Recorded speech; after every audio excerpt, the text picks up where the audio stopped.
Nous allons à la rencontre de Bruno, responsable commercial sur la région Sud, qui va nous parler d'innovation variétale. Bonjour Bruno. Bonjour Edouard. Alors ici nous sommes dans le Charolais, secteur essentiellement allaitant. On va rencontrer un éleveur avec lequel je travaille depuis 3-4 ans. Bonjour Philippe, est-ce que tu pourrais nous présenter en quelques mots ton exploitation? Donc voilà, je suis agriculteur, j'ai 80 vaches allaitantes et j'engraisse tous mes animaux. J'exploite 129 hectares. Tout est destiné à l'alimentation de mon cheptel vaches allaitantes. Donc Philippe, plus on a commencé à travailler ensemble dans la composition d'un mélange qui s'appelle Énergie Goliath aujourd'hui. Je t'ai imposé la date de fauche du régras fin avril parce que je tiens absolument à semer mon maïs début mai pour ne pas pénaliser le rendement du maïs.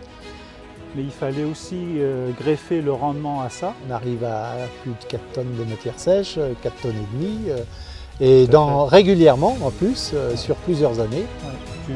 Tu travaillais avec un régras pur. J'ai essayé de t'amener une autre façon de voir les choses dans la conduite culturale. Quand tu m'as proposé de réduire mon azote de moitié, j'ai quand même un peu tiqué. Au départ, j'utilisais de 80 à 100 unités d'azote sur mes régras purs. Et puis tu m'as montré donc les trèfles qu'on pouvait ramener. Et dans les essais, j'ai diminué moi-même la fertilisation. J'ai pu descendre à 50 unités en 2 apports en plus. Donc avec le premier apport à 200 degrés et un deuxième apport. Est-ce qu'aujourd'hui, ça a changé quelque chose au niveau de ton silo, au niveau de tes valeurs? Au niveau de mes valeurs, oui, ils ont augmenté.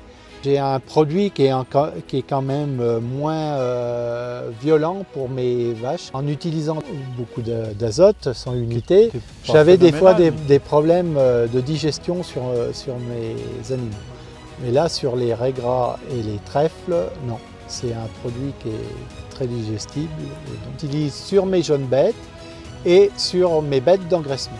Et un point très important, la restitution, qu'on n'en a pas assez conscience. Ça me permet aussi de lever le pied derrière sur mon maïs, surtout avec la vesse. On s'est rendu compte qu'avec la vesse, on avait encore plus de restitution qu'avec les trèfles.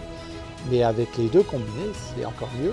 Essaye de m'expliquer un peu qu'est-ce que tu as pu remarquer sur ton maïs derrière. De visu, le maïs derrière les régras trèfles par rapport à un régras normal a une meilleure vigueur de départ et c'est très net.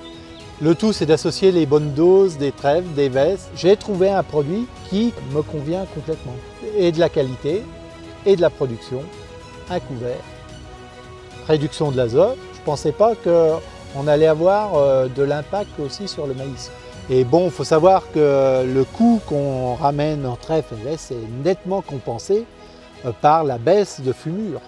Satisfait de travailler avec Semences de France? Satisfait. Merci Bruno. De rien, c'était avec plaisir. Et quant à nous, on se retrouve dans une prochaine vidéo pour parler d'innovation variétale. À bientôt.